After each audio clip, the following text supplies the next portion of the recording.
Hi guys, how are you doing?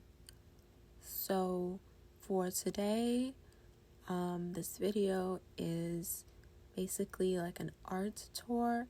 So I'm gonna be sharing all the art I made throughout the year.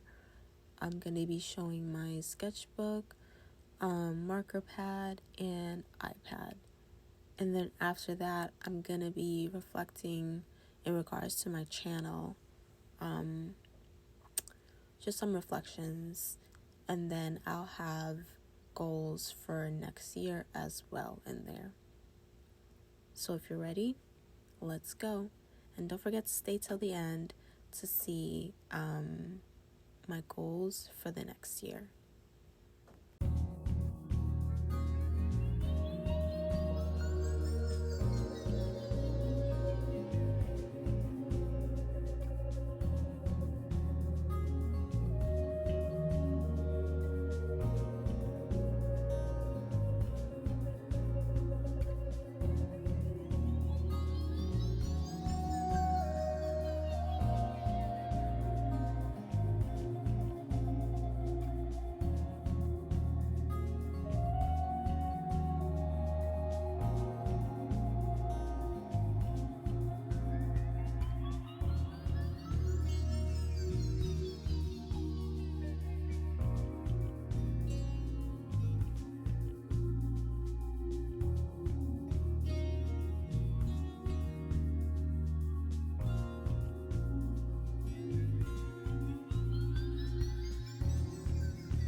So let's start with what I learned.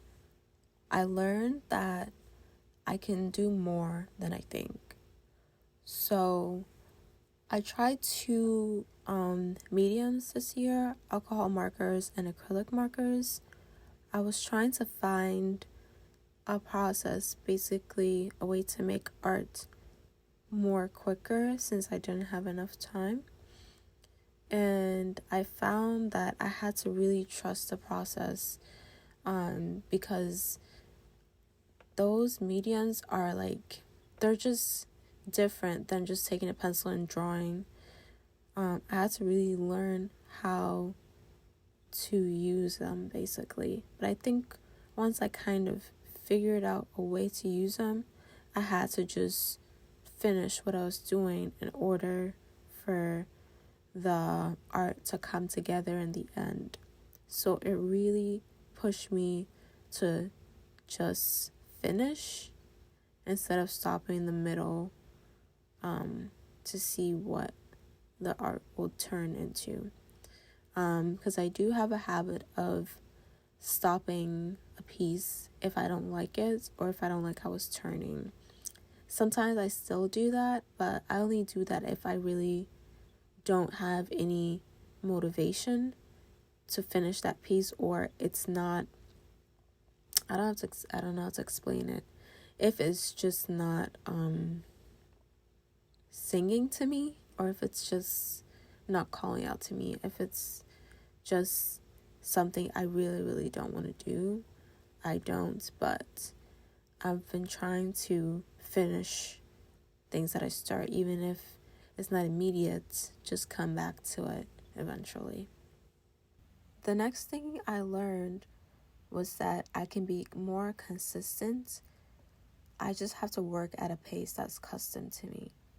And that's a realization I had recently because since I started the channel in 2020, one of the biggest hurdles for me was being consistent.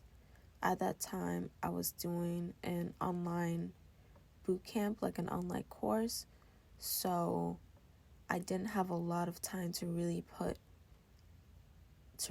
make work and upload it because I spent any extra time I had that I wasn't working doing homework and just doing coursework. So that was a bit frustrating for me because I was trying to use this channel as a creative outlet, and I find that I wasn't able to do that too much. So I was really trying, at least this year, to be more consistent and figure out how I can be consistent. And I was trying different things. I would research it, I would YouTube, just to see what other people are doing and try to pick up some tips or hacks or whatever you want to call it. But I found that it was just, I think all that information, it's like everyone would just say, be consistent. But to how to actually be consistent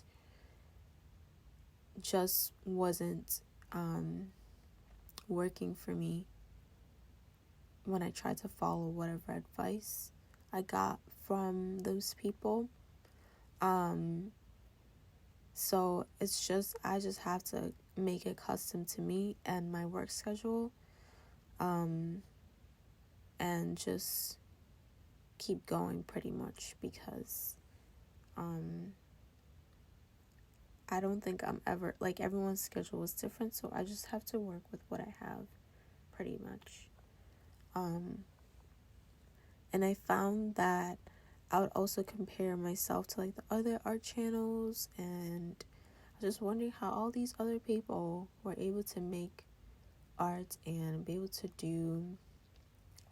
create things, basically to share online. Because at least what I've seen, even when I was in art school, it's just art takes time. So I don't know how all these other people are doing work and sharing it online, which wasn't a good rabbit hole to go down. So I'm just gonna try to figure out a pace that's custom to me pretty much and try to make more work. But I think that was a good realization to have, because I was getting frustrated with I'd have all these ideas, but actually making the time to make it into something, film it and upload it was a whole different story. So I think that was a good lesson that I learned.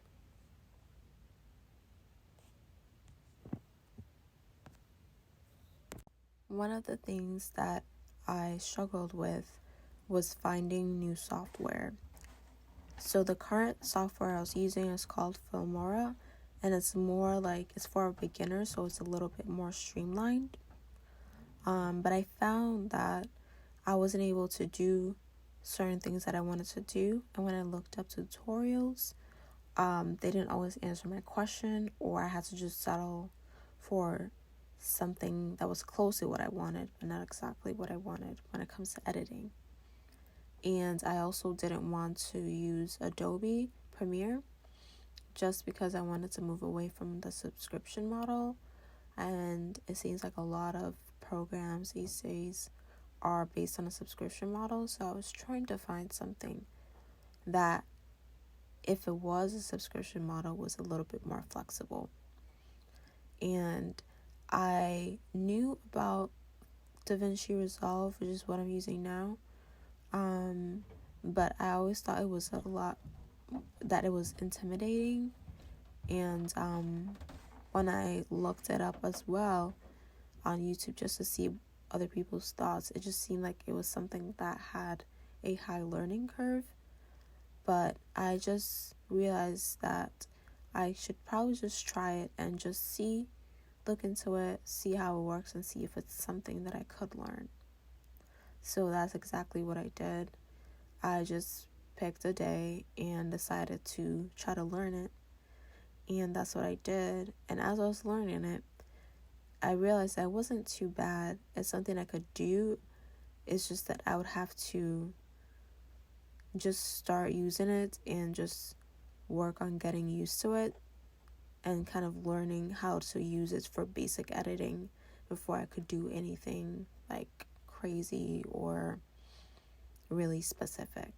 Another thing I struggled with was between making something to post on YouTube that people will want to watch and making something to post that I wanted to make. And I'm still trying to figure out that balance, but to be honest, it was a little discouraging to make something, like put an effort to make a video and then like no one watching it or it not going anywhere. And the thing about YouTube, it's like you kind of have to work with the algorithm. Just because you make something doesn't mean anyone will see it. So I struggled with figuring out that kind of balance and trying to figure out what people can get out of my channel. I'm still working on that, but that was a big struggle for me and still is. Another thing I struggled with was being consistent. Although I felt like I was a little bit more consistent this year versus last year, there's still a little bit more room for me to grow. What I realize is that when I come from work, sometimes I'm just tired and I have to just accept that and just try to plan ahead, which is what was helping me a little bit more. And instead of doing a lot of videos in a short period of time, I had to focus on making less videos, but making the time to be able to do those videos and making those videos quality videos in terms of what it's about and the editing as well. So I had to kind of shift my focus into doing that instead. And also, if I didn't finish my video in time to post on the date that I was supposed to post. Just keep on working on it and post it anyways. Okay, now I'm gonna talk about my goals for next year. So my first goal is to post one video every month. So I don't think I posted at least one video every month for this year. So I want to try to do that for next year. But once again, as I mentioned in one of my previous points earlier, instead of trying to post a whole bunch of videos, I want to post less videos but more consistently, but those videos be quality videos. So I'm kind of setting the bar low but giving myself a goal to work towards. And the second goal is to add 5 design-based videos or shorts or just a mix. Basically, it just has to be 5 of them. And once again, just setting the bar low so that I just have something to work towards. And since this channel is about art and design, art, crafts, and design basically, I found that I haven't posted as much design videos really. I don't even think I've really posted any design videos. And I love design as much as I love like fine art. So I want to include that in here in the channel as well. So please look forward to that. Okay, so this is the end of the video. Thank you so much for watching. And also I wanted to say to all the people who subscribed recently, thank you so much. I really appreciate it. And if you know anyone else who would like this kind of content, please send it their way. Thank you so much. Once again, I'm working on new videos for the next year. So if you haven't liked or subscribed already, please don't forget to do that and leave me a comment. Have you done any reflections for this year? Do you have any goals or anything you're trying to accomplish for next year? Please leave me a comment. And what else? Wishing you a happy and healthy new year as well. So have a great day or night wherever you are. Bye.